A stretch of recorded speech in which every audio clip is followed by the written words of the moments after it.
Deputy commissioner Syed Asif Ali Shah का district jail का visit. चाको चौबंद दस्तों ने सलामी पेश की।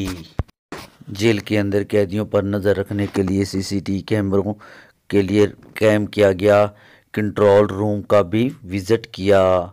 ग्रीन पाकिस्तान के तहत जेल के अंदर पौधे भी डिप्टी कमिश्नर सैयद आसिफ अली शाह ने लगाया। जेल के अंदर हॉस्पिटल का भी विजिट किया गया, जहाँ पर कैदियों की इजाज़त भी की गई। कम उम्र कैदियों के लिए किताबचे भी तकसीम किए गए और कैदियों से हाल हवाल भी पूछा गया। कैमरा टीम के साथ उमर दराज, हाँ पाक फतेह।